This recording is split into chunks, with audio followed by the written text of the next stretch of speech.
This is Eric Albarracin with FightingLifestyleUAE.com, reporting to you live from Scottsdale, Arizona.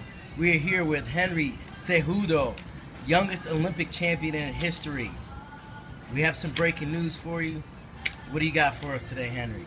Well, it's official. I just signed with the UFC.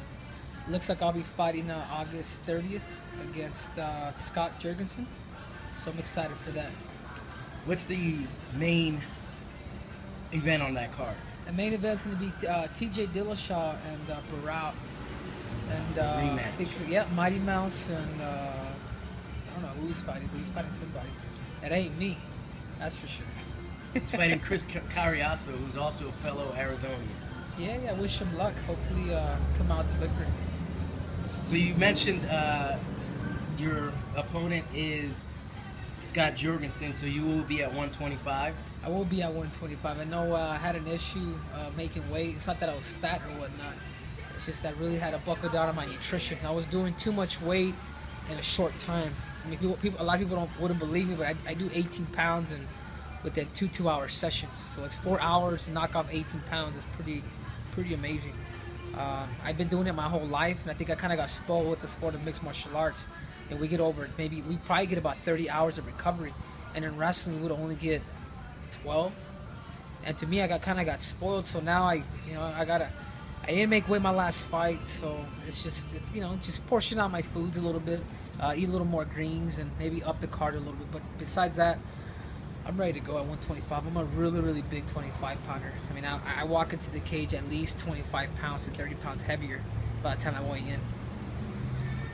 What is your plans for the rest of 2014? 2014 is fight as much as I can. 2013, I fought 6 times, and in 2013, and obviously I'd like to fight maybe a couple more times or maybe a few more times before the year ends. 2015, to me, hopefully by that time I get a title shot, and that's my main goal. My main goal is to become the best in the world, and I train. I'm treating the sport of mixed martial arts like I would treat my wrestling. I mean, like you saw, I did a 3-hour session today. A lot of technique, sparring, drilling, and just a lot of strategy, watching video. And that's the way I did it for wrestling. So I know if I can put the same amount of work that I did in wrestling and convert that to MMA, I'm gonna be okay. Yeah, I actually did see you do the 3-hour session today. You're an animal, still hungry as ever. Would you say you're in your prime now? Oh, I'm definitely in my prime. Or maybe I'm as strong as I've ever been. I'm excited because I've talked to a lot of wrestlers and said a lot of them, they hit their prime like late, like 27, 28, 29, 30. So when they feel the strongest they've ever been, even 32. So I feel the same way. I think at the age of 21, I was really strong for my weight. And I think now, 6 years later, I'm I'm vicious. I'm strong. I feel very powerful in my weight class. Your nickname, The Messenger. What is that about? The Messenger, it's something that was given to me by my strength and conditioning coach, life coach pretty much, Brian Davis. He always told me, he says, man, you're something much bigger than wrestling, something much bigger than fighting. And he saw it call me The Messenger. I never really liked that name because it sounded a little too corny, I guess, for me at first. And he mentored me throughout my time training with him. And the message is much bigger than fighting. It's something very bold. It can mean a lot of things to a lot of people. To me, I just want to be an inspiration. That's all I want to do. I want to be able to share my story, because I know if I did it, anybody else can do it too.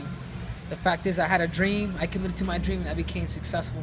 So hopefully people are willing to dream, sacrifice, and the victory will come. Nice. What do you think is the best foundation for MMA?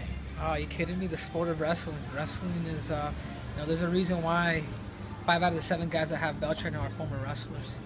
And these are okay wrestlers. So the sport's only getting tougher, and wrestlers are, they're dominating.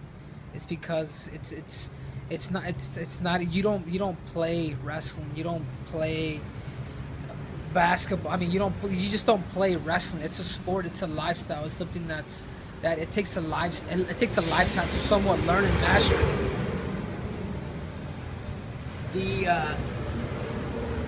fellow, Arizona team guy from Arizona, Cain Velasquez, is an icon in Mexico, as well as here in the U.S. He just finished he's currently filming the Ultimate Fighter Latin America. Do you see yourself as an icon that can not just be in the U.S. but also Latin America? Oh no, absolutely. I don't see myself being an Ultimate Fighter coach in the U.S. I see myself being an Ultimate Fighter coach in Mexico. I speak both languages fluently. Actually, my first language was Spanish. Since I was a little kid, that's the only language my mom spoke to us, and I didn't start speaking English until I pretty much started going to kindergarten, first grade, second grade, and so on.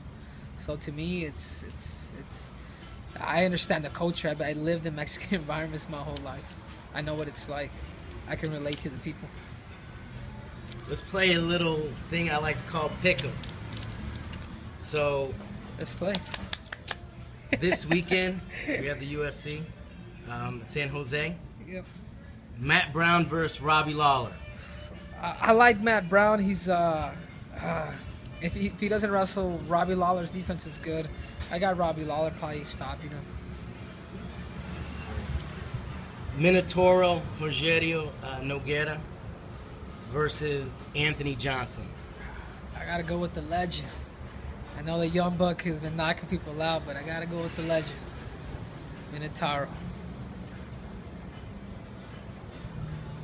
Cain Velasquez versus Verdun. Cain Velasquez, he's too strong. He's a machine. He's what you call a straight Mexican machine. He's coming at you. He's Antonio Margarito with the MMA of Antonio Margarito coming at you full force, pressuring you. He's not gonna let you breathe. It's probably even worse because he's taking you down. He's smothering you. Your 2008 Olympic teammate Daniel Cormier versus one of the pound-for-pound great best, John Jones. Daniel Cormier, he's too smart. He's a really Daniel Cormier is what you call a very, very smart fighter. John Jones is a mixed martial artist, but I'm gonna have to give the edge to the college wrestler who made 2 Olympic teams, who was a friend of mine. But it's not just that; he has hands on him, and he's just too good at that way. He's too big. So I got Daniel Cormier controlling that whole fight. Speaking of Olympic teammates, there's four wrestlers from the 2008 Olympic team that are currently now competing in MMA. Is there some kind of competition going on there? Who could win the most? Who can go as the furthest? What is going on there? No, I don't even think it's competition. I think we all just cheer each other on. We all make sure we support each other. Whenever Askren fights, I'm always aware. I watch his fights. Whenever Daniel fights, I'm there. Obviously, Steve Mako, he's in World Series of Fighting now, so I don't see it that way. Maybe they do, but maybe I don't think I do. And plus, if it came down to wrestling, I'm the champion there, so I got the gold on that one. Who is your favorite fighter? MMA. My favorite MMA fighter is probably Captain Eric Alberson, the man that we're speaking here today. But seriously, give me somebody. One of your MMA fighters that whether your favorite. I don't think I have one yet. I don't think I have one yet, Captain. But I will say this: like someone that I've always loved to watch fight since I was a kid was probably Randy Couture. He knew his strengths. He was just a very dirty fighter, and he would find a way to control you and beat you down. And but I don't know if I have one today. I think probably Cain Velasquez is the only that can come to mind. He comes to fight. And I know you still actively support wrestling, amateur wrestling. Who's your favorite wrestler? Favorite wrestler? Current active. Current active wrestler now. Well, honestly, he just died, which was Bisa Kurukov, a competitor of mine. We used to always wrestle together. 4-time world champion, 2-time Olympic medalist. Never had a chance to win the Olympics, but he was one of my favorite wrestlers. Current right now in the scene. Ooh. Yeah. That's a tough one. I'm going to have to go back to Captain Eric Alberson. Come on. Be real. For the U.S., I like David Taylor. I like David Taylor's style. I think he has a lot. I think he's very gifted. I'm excited to see if he can pull it through with Jordan Burroughs. But David Taylor is a guy that I like to watch wrestle. I know he's not the best in the world, but I know he's up there. Magic Man.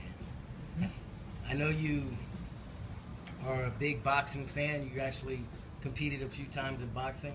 Who's your favorite boxer? Ooh, my favorite boxer is probably Golovkin right now. Golovkin has a lot of power. He's he's from Kazakhstan.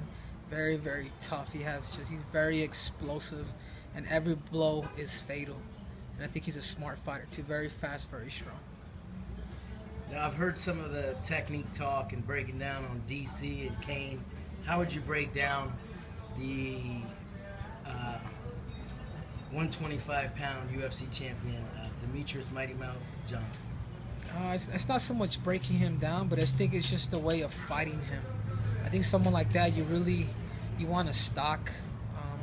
You really want to make sure you control. And I think a better wrestler or someone that thinks wrestling, mixed martial arts second, can have a better outcome with them. Because right now he moves a lot, he throws punches here and there, but you get somebody that can dig a good underhook, someone that can control him against the cage and keep him down, and stop him from kneeing, and making the fight very dirty for him is probably gonna get the best of him. What kind of music do you have on your iPhone? Music, I listen to nothing but Spanish music. I like Mark Anthony, Maná, Camila. A lot of these probably bands you guys don't recognize. But I love everything that has to do with love.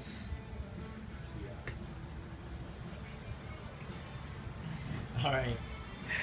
I've heard the message that the messenger has given to,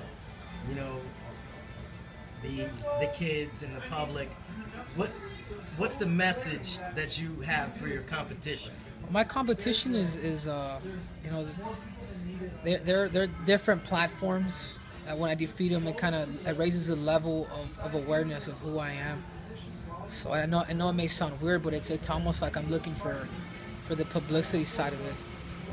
And when I say that, I mean it for the good. I know there's kids out there adults out there that don't have a self-esteem. That some kids that are just like me, that grew up in humble environments and have no direction in life. And I think I want to be that hope. I want to be that guy that they can look up to. They can say, like, what, he's been through all this.